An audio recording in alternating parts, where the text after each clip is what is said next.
Hello everybody, welcome to the Wonky Angle, where I talk about electronic music, both new and old.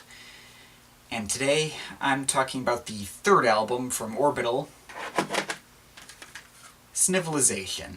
Okay then, so on my last review, someone made the comment that I was talking about this band a bit too much in terms of personal nostalgia and not in the fun technical terms. Personally, I don't think it's possible for me to talk about this band without discussing my nostalgia for them, mainly because I listen to their stuff all out of order and my nostalgia fluctuates all over the place from album to album, and this directly impacts my enjoyment of them. That being said, in the case of their third album, Snivilisation, I didn't hear this one for the first time, and I think until I was like a freshman in high school or something. The nostalgia's there, obviously, as it's there for everything they've released, but I think on this album it doesn't play as strong a part, especially in comparison with the Brown album. See, the thing about Snivilisation is that it's easily the Orbital album that my personal enjoyment fluctuates the most. With most Orbital albums, I kinda already know exactly where I stand, but Snivilisation has always been kinda weird with me.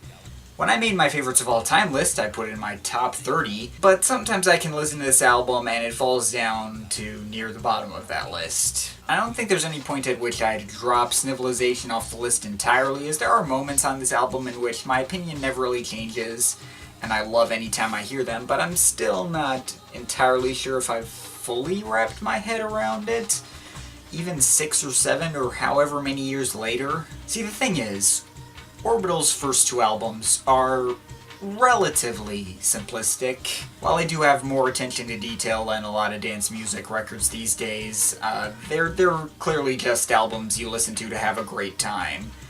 But Snivilisation was significantly more ambitious. See, in 1994 there was this thing in the UK called the Criminal Justice Act that got passed and basically made rave clubs illegal, because everyone was dropping ecstasy all the time and dying from drugs and all that stuff. I don't know the full extent of the politics behind this, mainly because, I know the issue of dance clubs isn't just exclusive to the 90s, back when ecstasy was more of a thing. The debate's still ongoing. Look up what happened to the dance club called Fabric. But obviously, if the government was going to crack down on rave clubs, it was bad news for all of electronic music. Now, Orbital had done a more direct protest of the law on their Are We Here single, which had an alternate mix of the song subtitled Criminal Justice Bill, and the mix was literally 4 minutes of silence, because that's where they feared this bill was going to take them. Snivilisation definitely had some subtle political themes as well, especially in the first half of the album.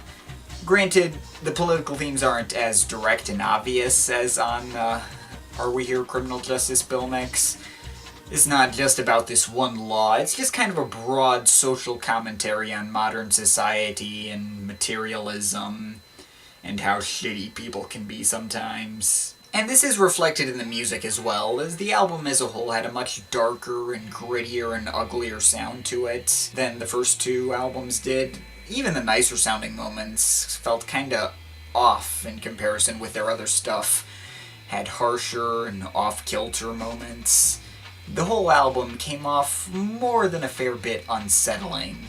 Now, I've come to realize this was probably on purpose. This album is about the uglier side of humanity, so it makes sense for this album to not be one of their most accessible outings. To be honest though, it's this fact that makes my enjoyment of this album fluctuate so much. It all kind of depends if I'm in the mood for it. But when I am in the mood for it, this album's still pretty awesome. I'll go down track by track. Forever starts off the album, and it's a pretty weird sounding track.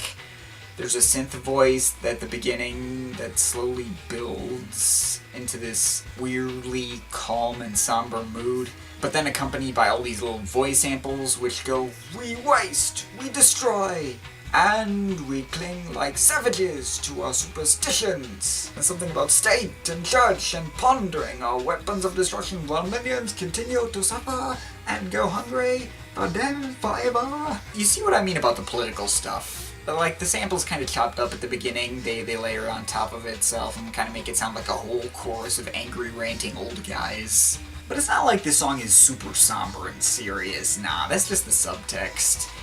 The song is actually a pretty catchy and chilled out, like, acid house type track, with a ton of squirty acid house sounds, a somewhat lighthearted and understated bass line, and an acoustic drum track. It's made up of sounds that could have made a pleasant and fun vibe on the Green album, as seen on tracks like Steel Cube Idolatry. And it's halfway there, but it definitely has that underlying creepiness to it that I can't just write off. It's one of the more subtle tracks in their catalog, but it's definitely one of their better tracks too. It then transitions smoothly into I Wish I Had Duck Feet, which starts out with these acid house synths imitating rain, before slowly going downward in pitch until it sounds like some kind of mud pit bubbling. There's a lot of banging acoustic percussion on this track, kind of like that one B-side they did called The Naked and the Dead, which is on their Halcyon single. Like, it's got congas and cymbals on it, and there's also lots of voice samples that seem to be about, like, freak shows and plastic surgery. And the synths just kind of hang over the top like some kind of ghostly humming. Very strange sounding and unsettling track. But this track also feels like it's serving as an intro to the next song, Sad But True, which is at the same tempo and has that same unnerving vibe to it. Maybe even more so. Like, there's no voice samples like the ones on Forever or I Wish I Had Duck Feet, but instead vocals from Alison Goldfrapp, who would go on to work with Orbital a few more times in the future with quite successful results. Though she doesn't even show up for a good 3 minutes on this song. Like, most of it is, like, just building up a lot of these creepy rhythms, abrasive and atonal synth patterns, and occasional, like, little oriental-sounding flares.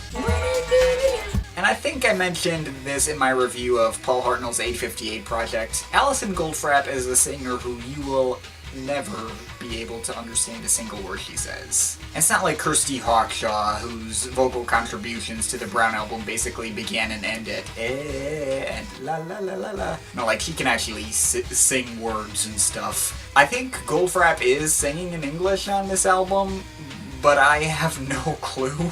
Like, here it's kind of given off the effect of her speaking of some ancient dead language or something. She, like, slurs all her words. It does help enhance the unsettling vibe of this track, though.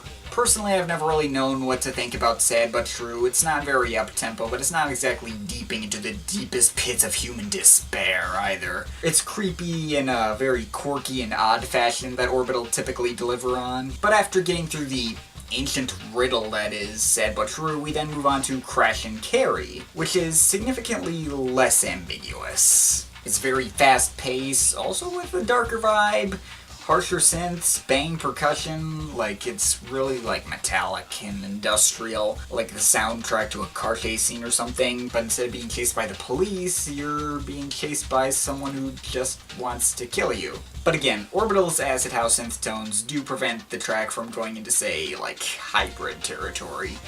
It's still fantastic as a 90s techno song, and it's a ton of fun. And then Science Friction seems to have a happier tone, but it's happy in a similar way to the instrumental on Forever is happy.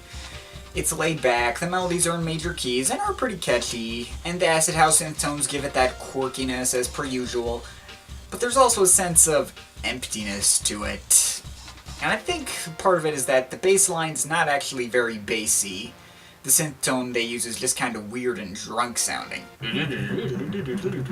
Come to think of it, aside from Crash and Carry and some other choice moments, this entire album is actually pretty light on bass. I think that might be a big part of why this album does have that very subtle creepiness to it. It just gives everything kind of that, like, empty feeling that's very difficult to put your finger on. If the bass line on Science Friction were more defined and satisfying, it would not have the same effect in the album as a whole. It would be more like some kind of happy-go-lucky tune. Anyway, Science Friction is directly connected to the next track, Philosophy by Numbers, another creepy track, and much less ambiguously so. There's always this synth pad in the background that sounds like this ghostly whistling, and there's all these synth cores that are completely off-key from the bass line. And I think there's also this synth line inspired by that, like, little atonal section of the track Numbers by Kraftwerk. Hence the title, Philosophy by Numbers. Oh, and the voice samples. Would you like to study philosophy? It's about life, existence, purpose, and of course, wisdom itself. I think the point they were trying to make with the sample is that, like, it's kind of like the plastic surgery from I Wish I Had Duck Feet. Philosophy is one of those things that only the up-their-ass rich people they're criticizing have time for. And the song's outro goes on really long, too. Like, the computer voices continually saying, "Why not find us, find out more? Why not phone us, find out more? Why not find us, find out more?" Like a spam color or something. Advertising something you don't really need. See, it's stuff like this that never even really comes to mind in the other Orbital albums. It's definitely the one Orbital album that makes me think the most. But then we get to this second half of the album. I've been a little ambivalent over the first half, like the kind of thing I need to think about, sit up, pay attention to more. But in terms of pure personal enjoyment, this album just goes way up in the second half. Starting with the track Kein, Trink, Wasser. Commentary is still there, I think. Like, the title is German for "Don't drink the water."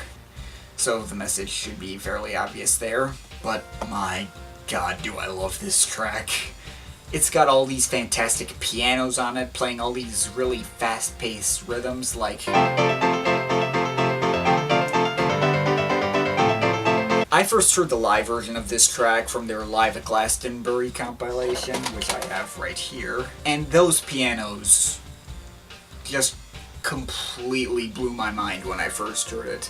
They sounded so amazing, and the synth orchestra's coming in to accompany it. In the middle section, it's kind of more along the Forever in Science friction lines, but easily better than either track. The bass line, while as usual is not super bassy, is very much present and very catchy. But, like, the pianos. Pianos just make this track. The studio version I think I like a little more because it's fleshed out a little more, but the live version, like, sounds better. There's more bass and stuff because it's in the live setting and stuff. But I digress. We then go on to Quality Seconds, which is like a fast-paced thrash rock song or something. Banging percussion, synth tones imitating gritty electric guitars, and a tempo that almost approaches drum and bass. It's absolutely crazy. If it had stuck around too long, then it'd be a bit much, but it's only around a minute and a half long. So it's cool, it's just that nice little moment to headbang to. And that brings us to the ending. The second to last track on this album, Are We Here?, is the entire reason why this album, despite my fluctuating opinions on the first half, will never leave my favorites of all time list. This track goes on for 15 minutes and is still mind-blowing to this day, even after I've heard it like 100 times over the years. It's another track with Alison Goldfrapp's vocals, and like on Sad But True, you can't understand a word she's saying, but this time it's less like some creepy ancient ritual and more like just going on a big epic adventure through the jungle or something. It starts out ethereal and intriguing with all the exotic percussion patterns, but then there's this loud beeping sound effect, and the track goes down a dark and driving passage similar to Crash and Carry, but more melodic. And of course, after like 7 minutes of all this exhilarating mayhem, we get this familiar synth melody. Do-do-do. That turns the track down yet another path that's almost kind of like Halcyon. And at the end, we get some voice samples of parents complaining about their prodigal son. He's alive and well and living in the front bedroom. We never see him. He treats his home like a hotel. And of course, plenty of asking, what does God say? Now, for the record, I've heard some people say they hate this song. And, I will only think you're crazy if you are referring to the full 15-minute version. I've heard shorter versions of the song. There's like a radio edit that focuses on the last main section of the song, which happens to be my favorite.